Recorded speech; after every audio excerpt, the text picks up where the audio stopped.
এই মুহূর্তে উপস্থিত আছি বাপ্পি হালদারের সংসদ কার্যালয়। এই তৃণমূল কার্যালয়ে গতকাল যে হারে ভাঙচুর হয়েছে তার প্রতিচ্ছবি আমরা গতকাল দেখিয়েছি। আজকের আমরা এসেছি, এখন শুনশান অবস্থা রয়েছে এই বাপ্পি হালদারের সংসদ কার্যালয়ে। কারণ গতদিনের যে হারে অত্যাচার হয়েছে, অত্যাচারের জন্য আজকের সেই এখানকার প্রশাসন ব্যক্তিরা, কেন্দ্রীয় বাহিনী তারা আজকে মোতায়েন করা হয়েছে, যাতে না পরবর্তীকালে আরও অপ্রীতিকর ঘটনা ঘটতে পারে, তার জন্য তারা উপস্থিত আছেন। এবং দেখতে পাচ্ছি আমার ক্যামেরা পাশে দেখাবো কার্যালয়ের কী অবস্থা আছে, শুনশান অবস্থা আছে, তালাবন্দি অবস্থা আছে। একটি কিলো পাওয়ার মেশিন একটা শুয়ে ফেলে দেওয়া হয়েছে, সে কেমন অবস্থা আছে। ওপরে কার্যালয় ছিল, কার্যালয় লেখা ছিল বাপ্পি হালদার সংসদ, সেটা সম্পূর্ণ ভেঙে ঘুরিয়ে দেওয়া হয়েছে, আজকের এই মুহূর্তে দেখতে পাচ্ছি এলাকা শুনশান অবস্থা আছে। কোনো কিছু আবার যদি কোনো কিছু অপ্রীতিকর ঘটনা ঘটে, তার জন্য এই যে প্রশাসন ব্যক্তিরা তারা উপস্থিত আছেন এবং তারা পাহারা দিচ্ছেন।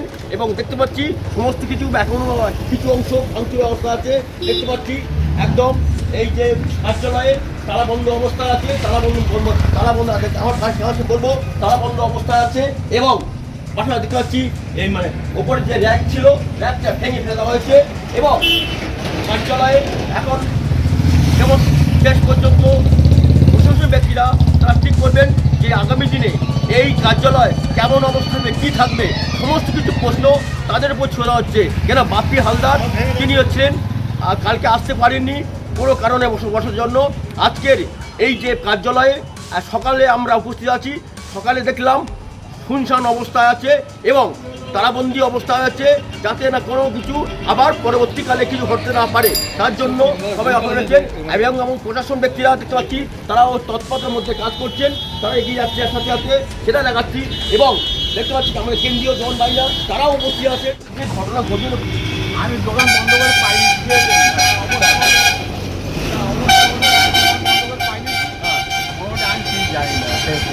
আপনি কখন দোকান বন্ধ করছেন? আমি একদম কটা থেকে শুরু হয়েছে অ্যাকশন? একটা শুরু হয়তো 6টা থেকে। ওরা আসতে যে আমি বন্ধ করতে পাইনি, আর কোনো আমি পাইনি। একদম আমি চোওয়ালা মানুষ, আমি বাবা থেকে কী করবো, সব বন্ধ সন্ধ করে পাইনি। আমার নাম জয়দেব বৈরাগী। আমার কী দোকান এটা? কাপড় দোকান, ওটা খাবার দোকান।